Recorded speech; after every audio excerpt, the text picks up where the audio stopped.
Welcome to On Air with Amber Wynn, where nonprofit leaders learn to fuse passion and commitment with proven business strategies to create long-term funding, impact, and sustainability. And now, here's your host and resident philanthrepreneur, Amber Wynn.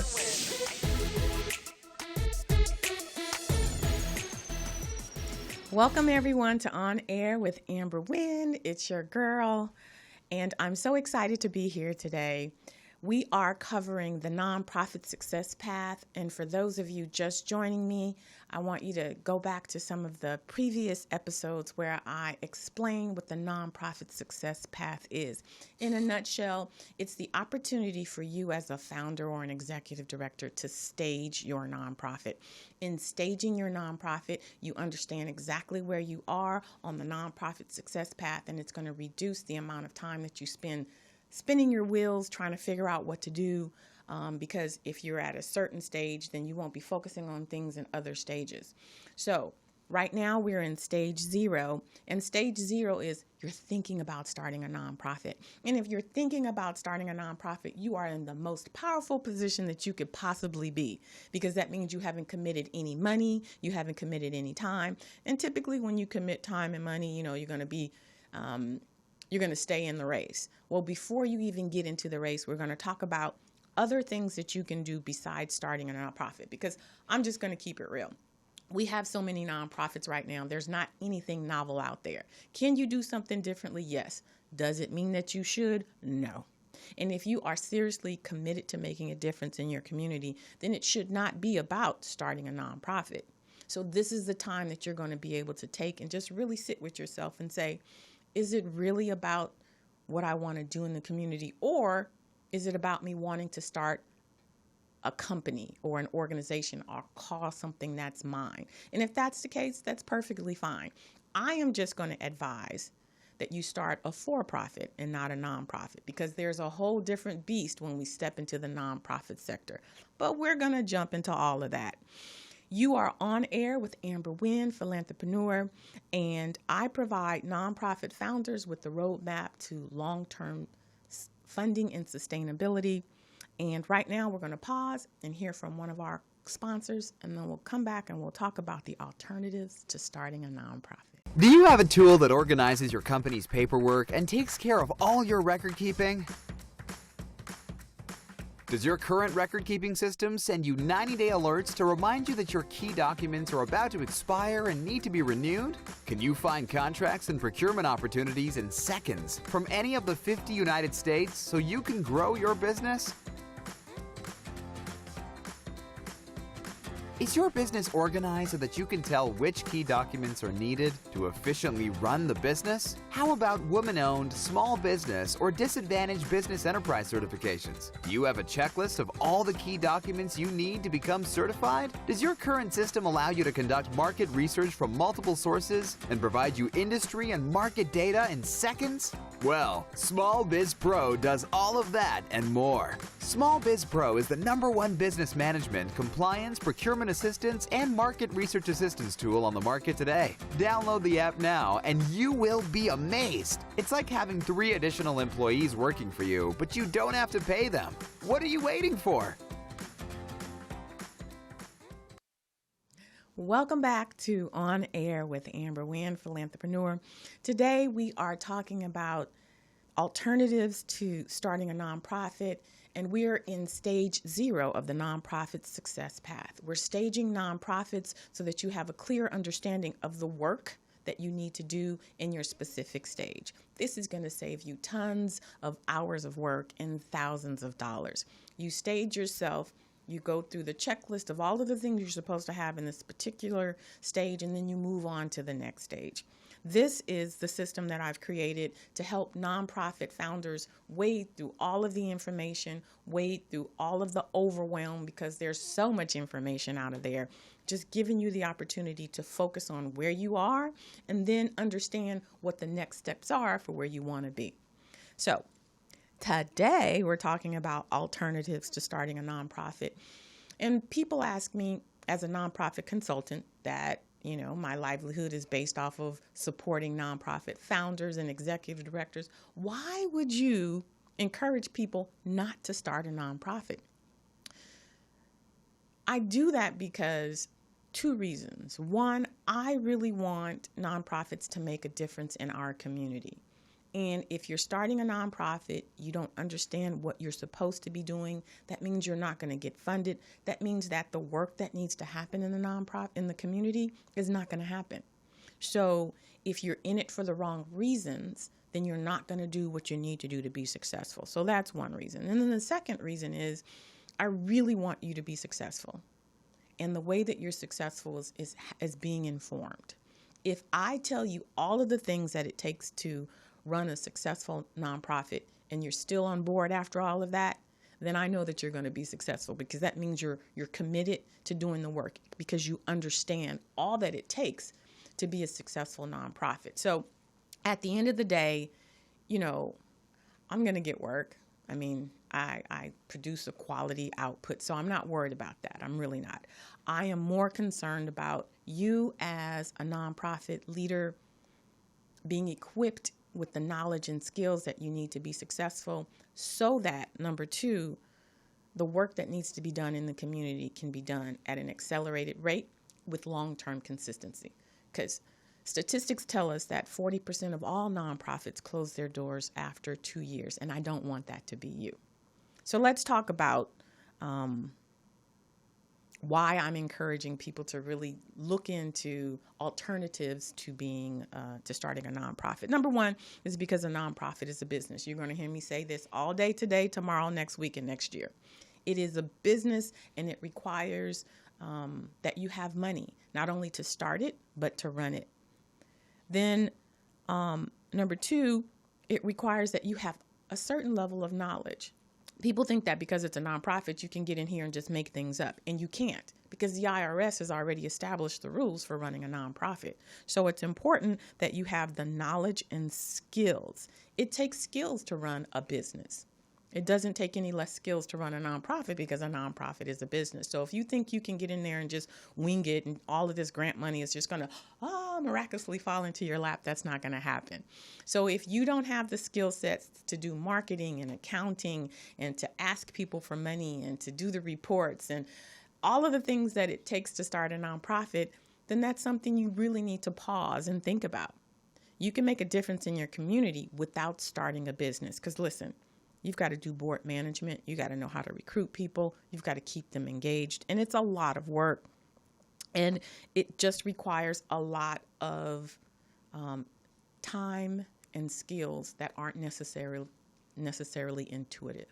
So all of that, those are the reasons why I'm encouraging you. If you really want to make a difference in your community, you can do it, but you can do it in a different way. Let's look at what that could look like. Number one, if you're serious about making a difference, you can do that as a volunteer. Like, there are so many nonprofits out there who could use your skill set, your innovation, and they already have the infrastructure. They already have the nonprofit. They already have the clients that you want to serve. Step in as a volunteer and offer to strengthen a nonprofit. Like, if I could create that pathway, that pipeline, I think I could just die happy. Because we have nonprofits who need other people's talents and skills, and you can be that person, right? And let me just add, as a volunteer, that also means that you can volunteer as a board member. Because as we know, nonprofit board members don't receive any type of payment. They are volunteers. They just happen to sit in the governing seat. They help to run the organization.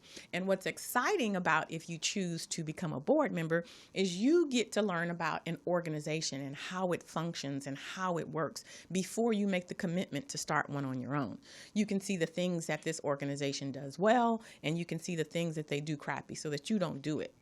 But more importantly, if you volunteer for a nonprofit organization that's in your same area, you also learn about their funders, right? You also learn about other board members that you can engage for your nonprofit before you start it. I always say it's an amazing opportunity to do a trial run before you actually step into it. So really, really, really, if you're thinking about starting a nonprofit, consider first serving as a volunteer, serving as a board member, so that you can get your feet wet and really understand what it is you'll be jumping into. Second, if you're considering starting a non-profit, then think about forming a giving circle, right? A giving circle is something that you can form really easily. You go down to a community foundation and you say, hey, I'm interested in giving out scholarships to other nonprofit organizations. They can set up your account. They can help you with distributing your funds to whoever it is you decide you want to fund. They're doing all of the backroom management. You and your circle of friends can meet once a month, once a quarter, once a year, and decide who you want to give your money out to. That way, you have a group of committed people who donate their money to a cause, and you guys decide where that money's going to go. So you've formed like a group, but it's a loose group. It's not necessarily, you got to go incorporate and all of that. You guys just decide what you stand for and what you want to fund. And in that space, if you decide to dissolve, you can walk away. There's not a business that has to be dissolved. You close the accounts, you say, good job, and you move on. But the other benefit of a giving circle is that you're not locked in to just funding the same thing. Maybe this month you want to fund young girls who are going to college. And then next month after that, you want to fund young males who are athletes. And then the month after that, you want to fund seniors. Like, it's limitless. It gives you the flexibility that you could, do whatever you want. So think about forming a giving circle with a group of like-minded friends. Another alternative is you can get a fiscal sponsor. Now, people are a little uncertain about fiscal sponsors, and I'm going to tell you why. It's because they don't understand the purpose and function of a fiscal sponsor. A fiscal sponsor has a 501c3 tax-exempt status that they, how can I explain it? That they loan to people, right? So if you don't have a 501c3, but you want to collect grants and you want to get people to donate money to you so that they can get a tax write-off, then you would leverage the fiscal sponsor's 501c3. What I love about a fiscal sponsor, and it's not just any old person who has a 501c3. I've had people say, oh, my auntie has a daycare. I'm just going to use her 501c3. You don't want that person to be your fiscal sponsor. If they are not formed, set up, have the experience of being a fiscal sponsor, then you don't want to just borrow someone's 501c3 because it's going to get you in a mess of trouble. A fiscal sponsor is an organization whose task is to assist other either individuals or organizations that want to serve the community, but they don't have the experience. Like, that is their purpose. That is their function. They help you learn how to grow your board. They help you learn how to, create reports and track and all of that.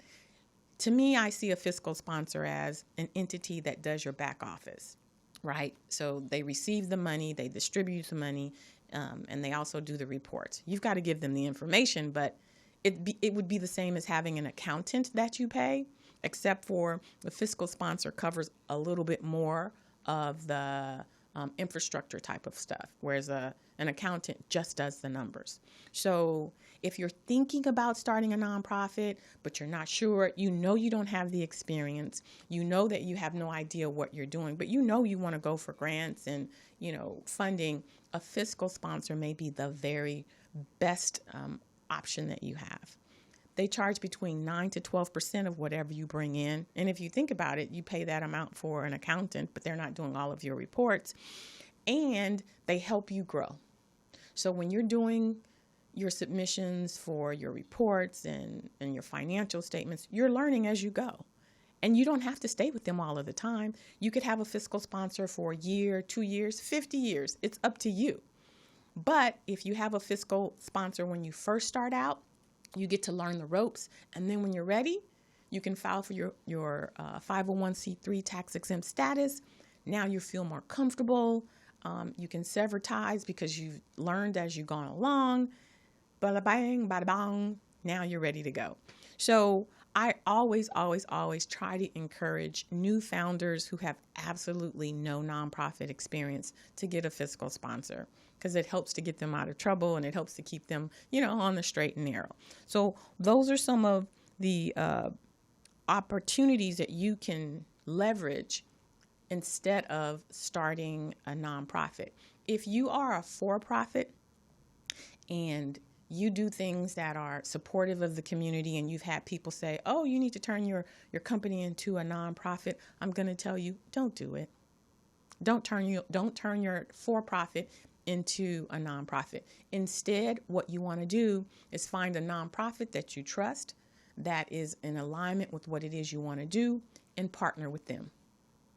That's what you want to do. Keep your for-profit company, do what you know how to do, but there may be an opportunity for you to create a program, a training program.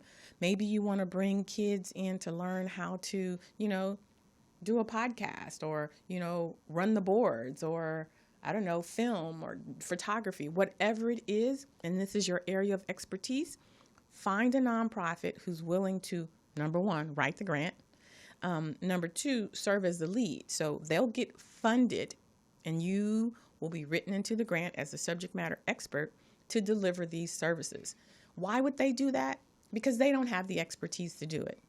But if they write you in their grant, then they're going to look like they have, an amazing partnership, which is what this is, and they can provide their clients, their students, or whomever with these skills that they wouldn't otherwise be able to provide.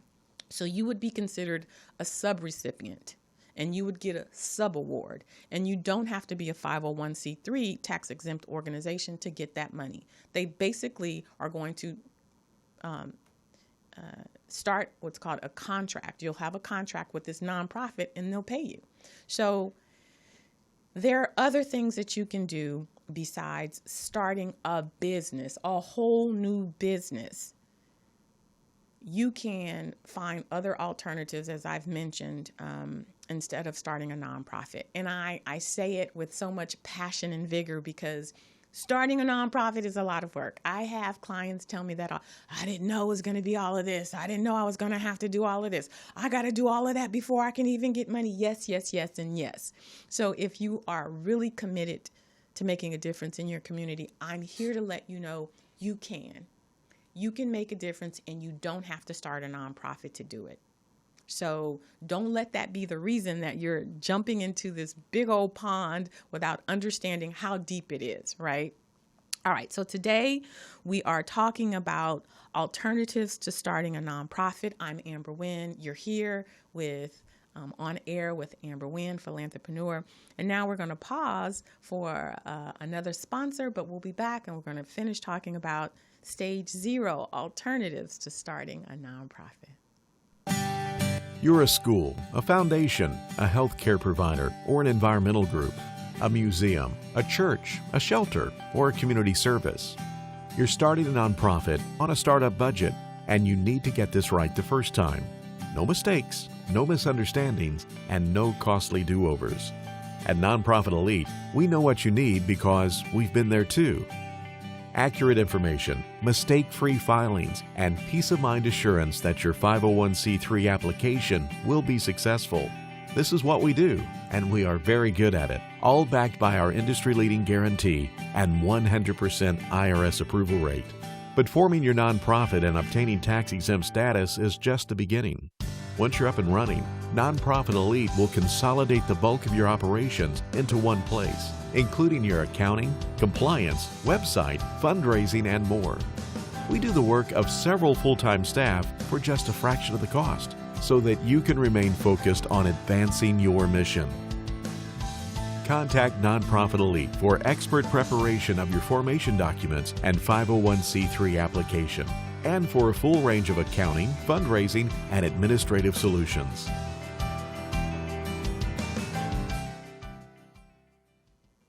Welcome back to On Air with Amber Wynn. I'm your girl and resident philanthrepreneur. And today we're talking about alternatives to starting a nonprofit because it's a lot of work, y'all. And I'm not going to lie. There are consultants out there who will encourage you to form your 501c3 because it lines their pocket. That's how they get paid. And I'm here to let you know, listen, I'm not rich and I'm not, just swimming in money. But at the end of the day, my commitment is to communities across the country. And if we have all of these nonprofits popping up, but they don't have the infrastructure, the understanding, the knowledge or experience on how to run a nonprofit, then they're not able to really make the difference in the community that they really wanted to do. So I'm here to tell you, if you are committed to your community and you want to make a change, you can do it. But you don't have to start a nonprofit to do that. And what I want to do is I want to provide you with a downloadable PDF of an article that I wrote on my blog, and it's called 6 Sexy Alternatives to Starting a Nonprofit. Yes, they're sexy. They're sexy because, when you read them and you're like, wow, I can make a difference without starting a business. Well, I think that's sexy. So I'm going to provide that to you free of charge. Download it. It's a nice little read, probably about 8 minutes, but it outlines in detail not only what the alternative is, but like what the commitment is in terms of finances, in terms of time. You can take your time reading it and really just chew on it and see if any one of these 6 alternatives is something that you can consider so that you can make a difference in your community without starting a business. But at the end of the day, after you've read all of those and you're like, yeah, that's not really what I want to do, don't worry, I'm your girl, I got you. As I stated at the beginning of the episode, I just want to make sure that you're informed. If you've read through all of these alternatives and you still are committed to starting a nonprofit, I feel good because at least now you know what you're getting into, right? A lot of people have been hoodwinked into believing that starting a nonprofit is easy, and it is not. So I'm here to tell you, if you're ready to roll up your sleeves and do the work, then I'm here to help you because I provide nonprofit founders with a roadmap to long-term funding and sustainability. That's what I'm here for. All right. So right now we're going to jump into the question of the day, which is, how do I get a subcontract with no track record? So a little bit earlier before the break, we talked about some of the things that you should be focusing on instead of, jumping into trying to get funding, right? And one of those I mentioned was actually getting a subcontract or being a subrecipient.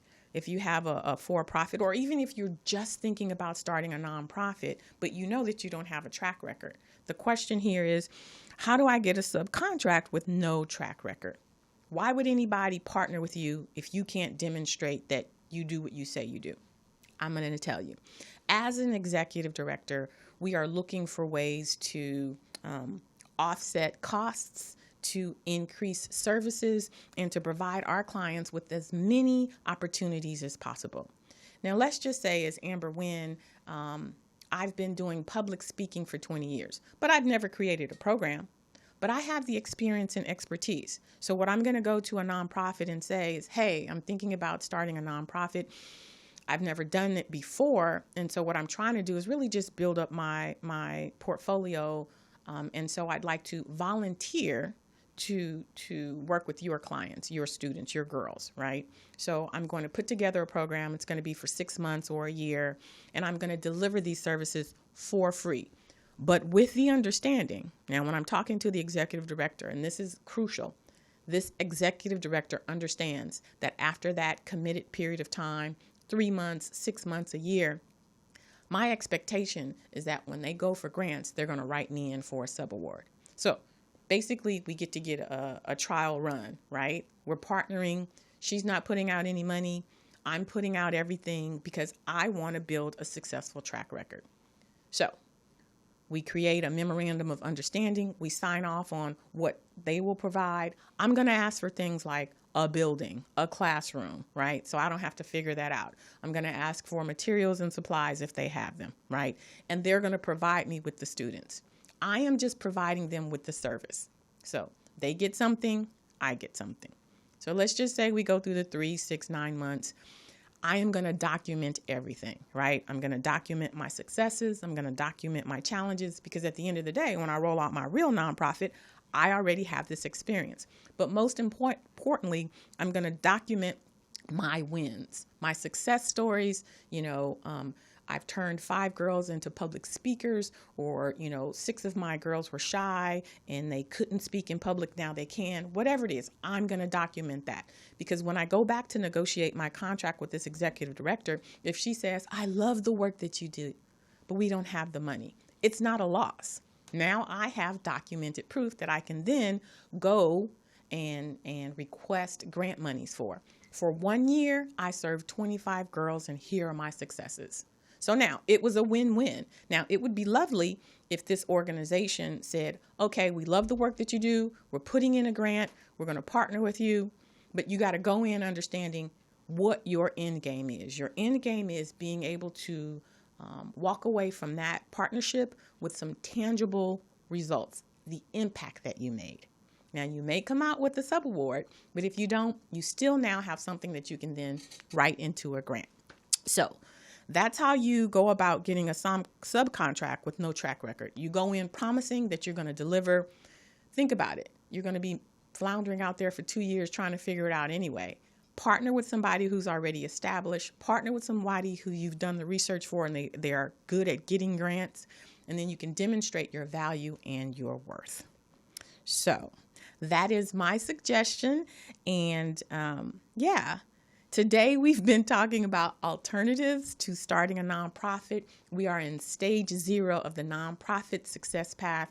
I want to thank you for joining me today. You can always reach out to me if you have a question, if you'd like your nonprofit featured on our show. I'm always excited about featuring our nonprofits because you're doing the work in the community, and visibility helps to get funding, but it also helps to build collaborations.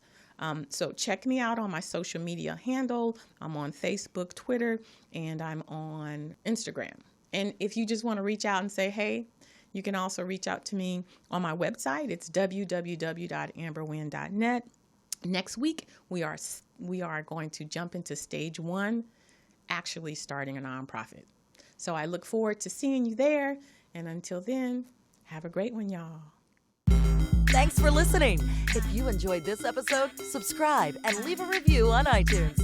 Head over to www.amberwynn.net/podcast for the links and resources mentioned in today's podcast. See you next time.